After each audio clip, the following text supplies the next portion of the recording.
Hello बच्चों, आप सभी का स्वागत है हमारे ओम शिवा क्लासेस में। आई होप आप सब अच्छे होंगे। तो हम अपनी क्लास स्टार्ट करते हैं।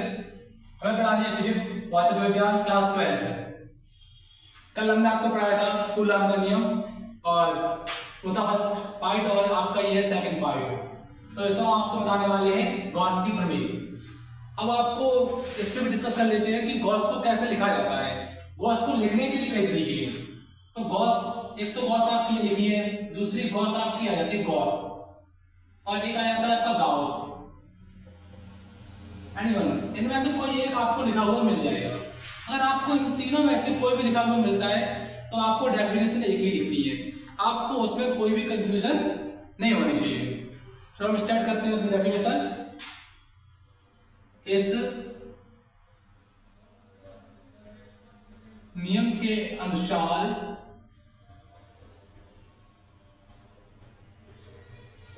किसी बंद पृष्ठ से संबद्ध वैद्युत फ्लक्स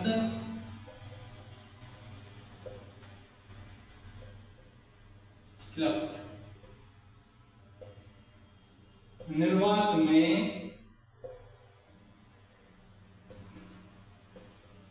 लगने वाले कुल बल से 1/ε0 गुणा होता है। तो ये आपकी ये डेफिनेशन हो जाती है। इसमें इसका सूत्र है आपका आकलन बंद पृष्ठ E vector dot ds vector बराबर 1/ε0 इंटू क्यू। ये आपका सूत्र है इसमें। और इसमें ये आवेश कैसे रुकता है, ये आवेश देखना है आपको। पॉइंट यहां से हमारा ये आता है आपका y से ds वेक्टर, और यहीं से आपका ये निकलता है ई वेक्टर। ये इस पे आवेश है, वो है, और q अंदर इसका आवेश है, r इसकी होती है त्रिज्या। इस पे जो आवेश है वो ई वेक्टर और ds वेक्टर ये। तो हम इसको अब सिद्ध कर लेते हैं कि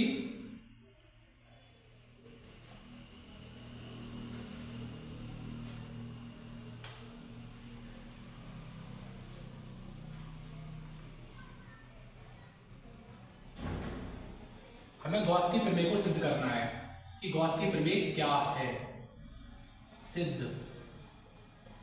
क्या सिद्ध करना है हमें इसमें?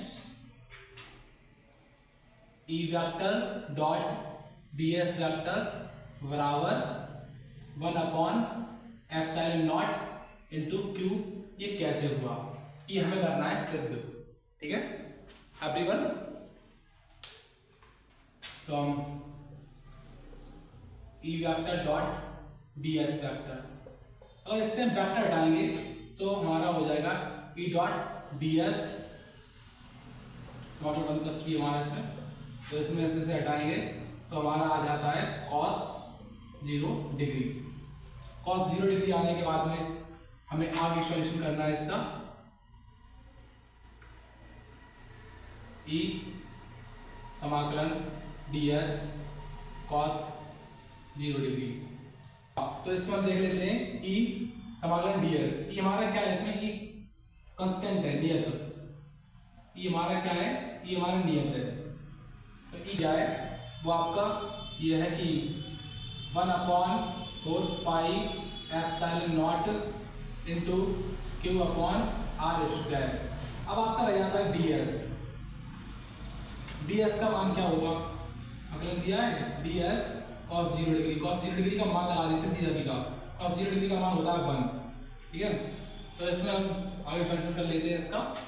1/4πε0 इंटू q/r²।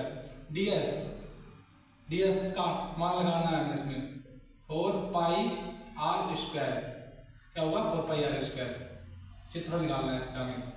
तो इसमें 1/4 pi epsilon naught into q upon r square, इसे ओपन करेंगे 4 पाई r स्क्वायर से r स्क्वायर कट जाएगा इसमें, 4 पाई से 4 पाई, तो हमारा इसमें क्या रह जाता है 1/एप्सिलॉन नॉट इंटू क्यू। प्रूफ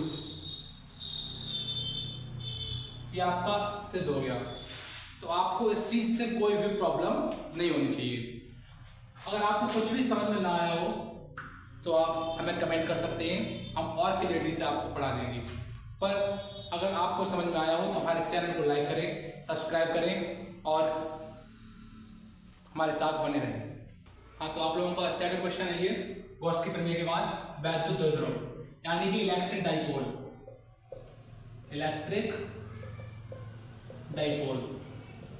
इसको बोलते हैं इलेक्ट्रिक डाइपोल। जैसे समझ लेते हैं, इसमें डेफिनेशन लिखने की कोई जरूरत वैसे तो है नहीं, और अगर आप लोग उसे समझ लेते हैं तो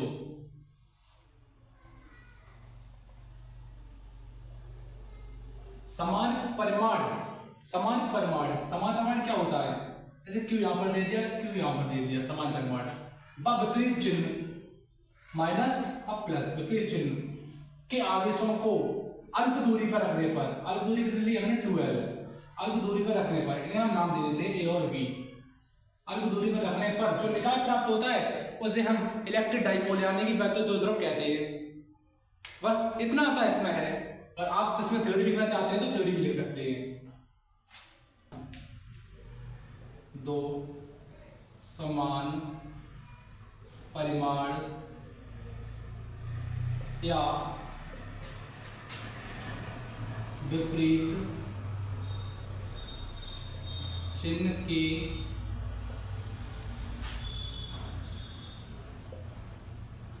आवेशों को अल्प मतलब क्या होता है कम, अल्प दूरी पर रखने पर जो निकाय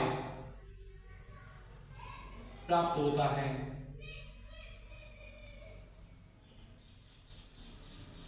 उसे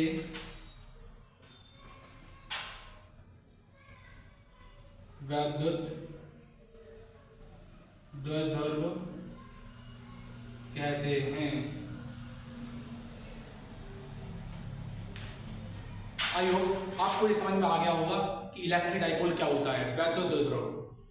तो इसमें आपके डाउट क्लियर हो गए होंगे। अगर आपको कोई भी डाउट रहता है तो हमारे बायो में हमारा नंबर दिया है और हमारे व्हाट्सएप पर आप मैसेज करके ऑल डाउट्स क्लियर कर सकते हैं। और हाँ, हमारे चैनल को सब्सक्राइब करना ना भूलें, चैनल को सब्सक्राइब करें और वीडियो अच्छी लगी हो तो लाइक करें और बने रहिए हमारे साथ। ऐसे वीडियो देखने के लिए बोर्ड एग्जाम प्रिपरेशन आपकी शानदार होती रहेगी। हम आपको केवल वही क्वेश्चंस पढ़ाने वाले हैं जो आपके बोर्ड एग्जाम में आने वाले हैं। तो आप सभी लोग बने रहिए हमारे साथ। Thank you so much.